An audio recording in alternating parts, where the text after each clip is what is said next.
Hi guys, hope you're all well. I just wanted to do a very quick little video. This is really more of a waffling video than anything else, but I think you might find it quite enjoyable. So, when I teach my tarot workshops, my mediumship workshops, my cauldron scrying, anything that I teach, whether it's online or in person with me directly or with the circle, I always say to people, keep a spiritual journal because it's a really good way of monitoring your progress and monitoring any experiences that may have happened to you, you know, good, bad, or indifferent. And a lot of people say, yeah, Mitch, we'll get on, we'll do that. And I know for a fact they bloody don't bother, but it really is important to do that because what I've found today, I've been going through and sorting out some bits and pieces, and I had a few journals back when I started, but I came across my journal when it was at a time of real changes for me. So this is when I used to do my meditation circle. I used to go to Annette in Trowbridge, her meditation circle, Annette Gearing, and I talk about this in my book for anyone that's purchased Stranger in This World. You know that I've touched on that in the book. And I also used to go to the Shining Light Awareness Centre in Westbury, which was for the more advanced mediumship stuff. And there was all the little bits and pieces in between. And I actually came across today my one of my journals. So this is proof right here, guys. This was my spiritual journal. So like you, when I'm nagging and I'm saying do this, do that, this was actually mine, and it just made me smile. And I was looking through it, and there was all different bits and pieces that I was looking at, and I don't know, it really makes you appreciate how far you have actually come, and it's a really good way of sort of seeing just how spirit have changed, how they work with you, how you've advanced, how you've gone up to different things, learned different things. I don't know, it's just nice. It really made me smile today coming across this. And like with you guys, that might do development workshops and different things or in your own circles, we all doubt ourselves, don't we? And I know sometimes people think that, my journey's been a bit easier and things have been handed on a plate to me. And this bad boy, this baby, really is proof that it's not the case. And, I was looking at some stuff in here, and it's like there's an example in here. Gave a message to a member within the circle, and I've just put here, felt it was a gentleman coming through, and then I've put in brackets, not sure if I was just talking bullshit. So it shows even I doubt myself. I always doubt myself, but I know people don't always think or feel that, So it just made me smile, and I was reading some of the stories, and it made me appreciate and think, oh yeah, I remember when that happened, and it took you back into a place. And this is the main reason, because sometimes with development we don't actually monitor it as such, so we forget how far we've actually traveled. And sometimes I still think I'm a bit naive with things, but then I look back and read some of the stuff in here, and I think, oh my gosh, that was really sort of, back in the early days. But it made me smile, and some of the experiences I had back then really were personal accounts to highlight to me what you experienced was real, and there's some stuff in there that I've actually forgotten. So it's really nice having that. So this would be something that I treasure, and along with the other ones. But this particular one was, I know there's some real good stuff in here. So there's some things I'll use in here for my next book, which will be a follow-on to A Stranger in This World. Also, what I wanted to talk about though is that when you get something like this, it's allowing that celebration, that success and that celebration to come in. Because as I've just talked about, sometimes we forget, don't we, how far we've actually travelled. We get so caught up in some of the garbage of the outside world. Um, you know, like some of the dates in here, like 2013, 2014, and I sort of think, wow, that was like 6 or 7 years ago, and I don't know, it just makes me smile that, like, if I'd have thought back then I'd be doing what I'm doing now, because I really wouldn't have thought I'd be doing my mediumship, my tarot readings and things full time. It just really makes you realise that actually the universe, the divine, light, spirit world, whatever you want to call it and know it as, really had that plan in place the whole time. But I was the physical sort of element of being that had to walk that journey. And I don't know, it just makes me smile, really. It's nice, it's a good celebration. So it's just a little thing I wanted to share with you.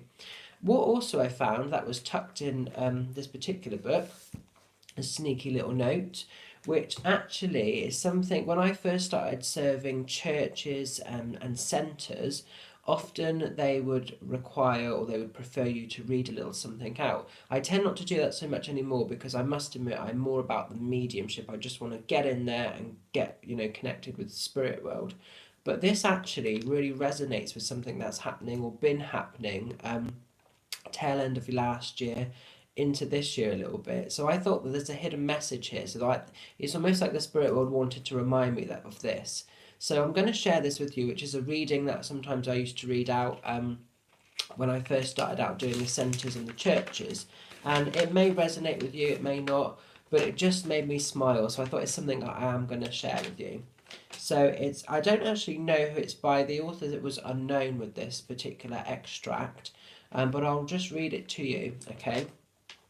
So it just says here, an old Cherokee told his grandson, "My son, there is a battle between two wolves inside us all.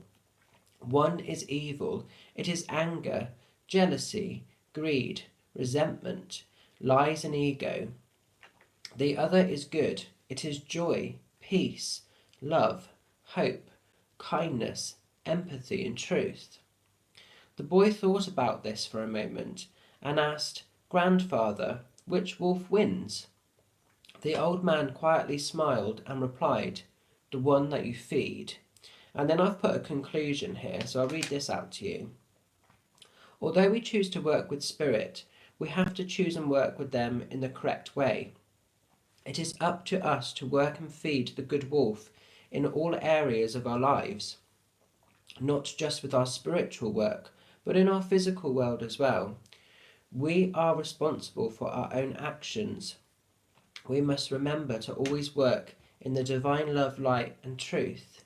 And it just made me smile because there has been something going on recently in my world that has distracted my attention, and I think it's really Spirit's way of saying, "Mitch, let it go, it's garbage, it's somebody else's limitation and projection onto me, doesn't actually mean that it serves any place in my world." And actually, there was some stuff that I've worked through over the coming last few days and weeks, really. And there's just a few things I've put into perspective, and what I'm prepared to accept moving forward, and what I'm actually giving myself permission to walk away from. So some of you may have noticed there are certain events that I used to do that I'm not doing anymore. That's one of the things that I view in that scenario of the wolf.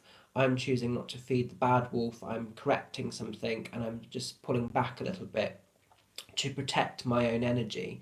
So it's nothing nasty, it's nothing disrespectful to anyone, but at the end of the day, this book is proof that I've worked bloody hard to get to where I am, actually. And there are a lot of people, even now, even though I've told part of my story with Stranger in This World, there are a lot of people that still think it's been handed on a plate to me and this, that, and the other. And these are blood, sweat, and tears. There's the good times, the bad times. I mean, some of the stuff that I wrote in there really made me laugh because I can remember those feelings and those blockages. So for anyone that's developing, I've been through that as well. It's part of our journey and still going through it very much. There are days when I get blocks. They're not obviously in the same degree because I think as you journey forward, your appreciation, your understanding for spirit world does change a little bit. But certainly there are things that have gone on and that have happened that I think, why are you putting me through this? But it's all part of the journey of life, isn't it? You know. So yeah, it just made me smile. It's just a little waffle video, really. And if you can take a message from this, that's brilliant. You might think, oh, Mitch is just chatting a load of old crap again, and that's cool as well. But do you know what I mean? I just wanted to share it with you because I just thought it might help some people. And actually, it's interesting that this particular book, when I purchased this, wasn't at a spiritual place, it was just at a random gift shop and it spoke to me. But the tree of life, that I don't know if you can see that there, that is very important because this is about, and this is symbolic really, and I feel there's a hidden message in there. That's about always keeping yourself centered. That's about keeping your roots centered. And when I purchased this book, I didn't really have the same appreciation for the tree of life that I've come to now. And with my mediumship work, particularly, well, in all areas of my work actually, I always make sure I ground and protect and anchor myself first of all. And some people sort of laugh and say, Mitch, why do you do that way? It's so old fashioned, it's so like, out of date and this, that, and the other. But sometimes the oldest and the more traditional methods work the best. So, why would I shortcut something? Why would I limit myself? Why would I put myself in the line of fire just for quickly grounding? Do you know what I mean? I don't understand the mentality of trying to shortcut things. It's like when we're closing and opening chakras, there's loads of different ways to do it. Sometimes people say, oh, I imagine a zip going up and doing it that way. And if that works for you, that's brilliant. So I'm not discrediting it, but for me, individually opening a chakra point, spending some time actually on that individual chakra gives me better results. So why would I fast track that? Why would I try and shortcut it when at the end of the day, it's this face is in the firing line. If I mess up spiritually with something, with a message, particularly on like a demo night or something, there's no room for error. So why would I shortcut things? And this book really talks about some of the learning and the understanding of why I was doing what I was doing in the first place. So really, I suppose the message of this video is sometimes know it's okay to go back to basics. It's good to look over the basics to appreciate how far you've actually travelled in all areas of your world, really. And obviously, I'm taking this in the understanding of my spiritual world, but also it highlights other areas that have almost interlinked. So it's nice. So it's a video of celebration.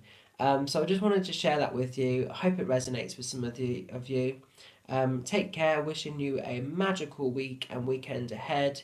And we're in the 1st of March today, so there's new magic. I've sent a newsletter out for those that have subscribed to that on my website. If you haven't, feel free to subscribe and you get a monthly newsletter. But yeah, so take care, blessed be, and I'll talk to you all again soon. Much love for now. Bye.